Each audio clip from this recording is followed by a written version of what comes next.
Matapos ang paghaharap ni Shin at Uzuki na nauwi sa pag-takeover ng persona ni Takamura, ngayon na i-review na natin ang chapter 215 and 216 ng Sakamoto Days. Sa wakas, masasaksiyan na natin ang isang nakakakilabot na paghaharap na isang episode na puno ng sorpresa at nakakagulat mga kaibigan na eksena na napagulat talaga sa buong Sakamoto Days community. Kaya na this is Mr. Mekan at huwag na natin patagalin pa, let's go!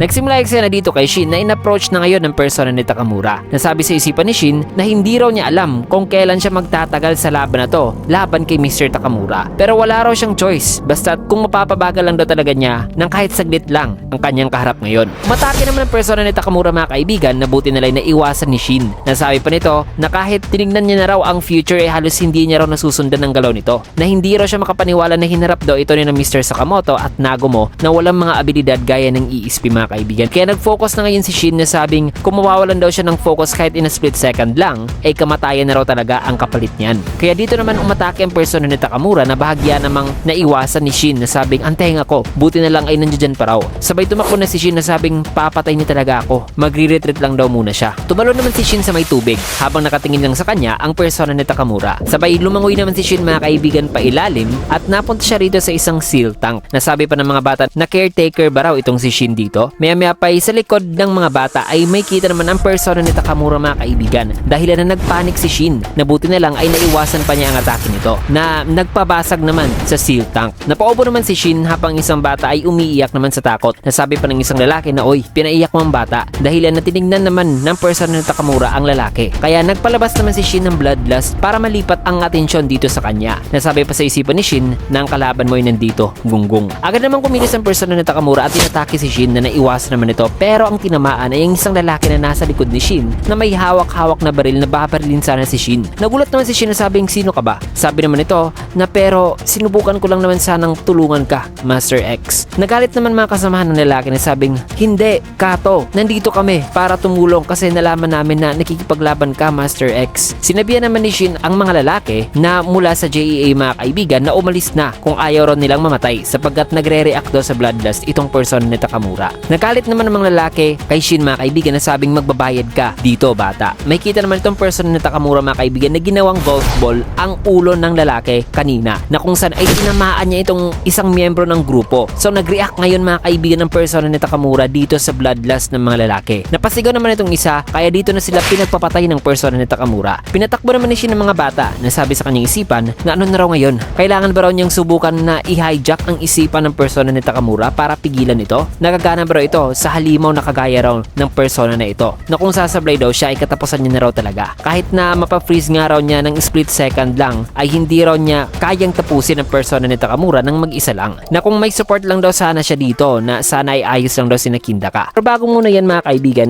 kung gusto nyong manood ng mga movies o TV series up to the latest shows mga kaibigan, pati ng mga sports at especially anime, ay ang lahat ng yan ay mapapanood nyo sa UCine. Isang platform na napuprovide ng napakaraming palabas na kung saan ay makakapag-binge watch kayo. Kaya pindutin nyo lang ang link na iiwan ko dyan sa pin comment at once na napindot nyo na ay pindutin nyo ang UCine para ma-download ito. Maraming salamat. Now let's get back to the video. Kaya ay dito na kumilos si Shin papalayo na sabing hindi raw siya pwedeng umatras ngayon. Kailangan daw niyang mag-isip ng paraan. Maya-maya pa ay may napansin naman si Shin sa kanyang gilid na sa loob ng aquarium ay may kita ang isang bangkay at marami pang sunod-sunod na nahulog dito mga kaibigan sa aquarium at may kita ang takot sa mga mata ni Shin na kung saan ay nagsimulang naging kulay pula ang tubig mga kaibigan dahil sa rami ng dugo nitong mga tao. Matapos niyan ay mga ilang segundo mga kaibigan ay tumagos naman ang katana ng persona ni Takamura na nasa kanyang itaas. Matapos niyan ay nabutasan na nga niya ang aquarium at umapaw naman ang tubig dito mga kaibigan na puno ng dugo at lumabas na ang persona ni Takamura. Habang si Shin ay di talaga makapaniwala sa kanyang kalagayan ngayon at bakas ang sobrang kaba at takot dito sa kanyang mga mata o sa kanyang mukha mga kaibigan. Nasabi sa kanyang isipan na kalmahan mo at i-freeze mo siya gamit ang ESP mo. Subalit sabi rin sa isipan ni Shin na pero kung si Mr. Takamura ay makakasense ng bloodlust mula sa akin, ay kung mas mabilis pa raw kumilos ang katana nito kesa sa kanyang ESP o ability ay patay raw talaga siya. Maya-maya pa ay may narinig naman si Shin sapagkat may dalawang tao pa pala ang hindi nakatakas mga kaibigan. Kaya nilakasan ni Shin ang kanyang loob at sinabihan ng dalawa na ayos lang daw lahat. Sabi pa sa isipan ni Shin na kailangan daw niyang i-delay ang persona ngayon ni Takamura hanggang sa makarating na raw dito si Mr. Sakamoto na kailangan daw niyang gumawa ng isang opening na kahit saglit lang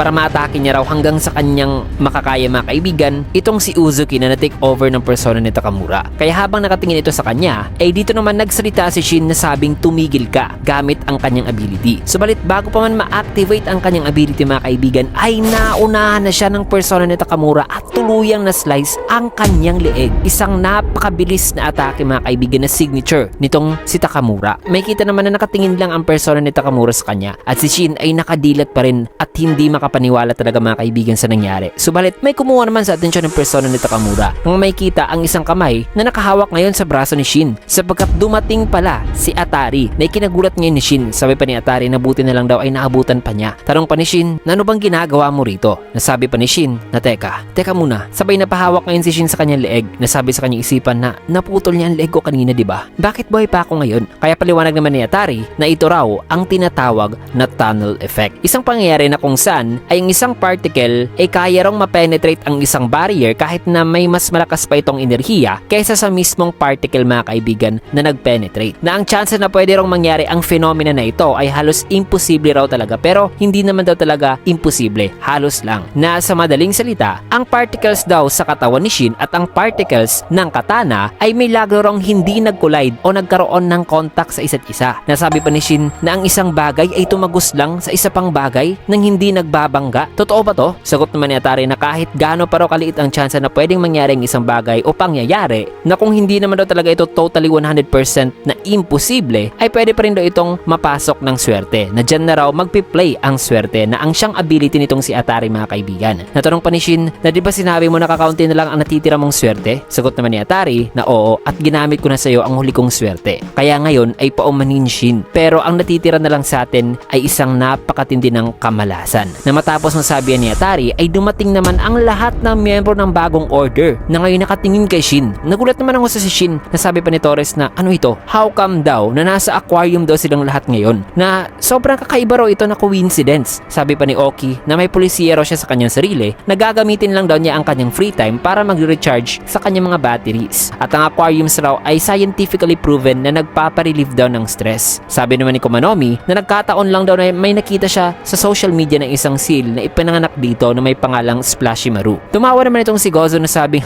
nakakatawa naman to, kinikilabutan ako para kasi itong tadhana o ano. Kasi napunta lang ako dito para gumamit ng CR. Sabi naman ni Torres na naglalaro lang daw siya ng CR and pachinko at bigla na lang daw niyang naisipan na pumunta rito. Tinanong naman ni Torres itong si Tanabata sa kung bakit nagpunta rin daw ito dito. Di naman sumagot si Tanabata. Nasabi sa kanyang isipan na wala raw siyang rason na plinanon niya na raw na bumisita rito sa aquarium. Na kailangan pa bro talaga ng isang rason o special na rason para bumisita dito na di raw niya nagigets na kung makakauwi raw siya ay magsusulat daw talaga siya ng kanta tungkol sa kanyang pakiramdam ngayon. Kaya sabi naman ni Torres na kung ganun, anong nangyayari dito? Sabi naman sa isipan ni Shin na seryoso? Grabing kamalasan naman ito. Ang sitwasyon kanina ay matindi na raw. Tas ngayon ay nangyari pa raw ito na di na raw talaga sila makakatakas ngayon. Na ano na raw ang kanilang gagawin? Nagsalita naman si Kumanomi na naghahanda na nasabing kailangan pa ng rason. Nakapagpasya na tayo na papatayin natin ang mga taong to kung may kita natin sila, di ba? May kita naman na tinanggal ni Kumanomi ang mga nakakabit na cable sa humpback whale na figure. At gamit ang cable na kanyang minagnet ay dito niya binato si Shin nitong isang napakalaking humpback whale na figure mga kaibigan na nagpapunta kina Shin sa kabilang side ng building.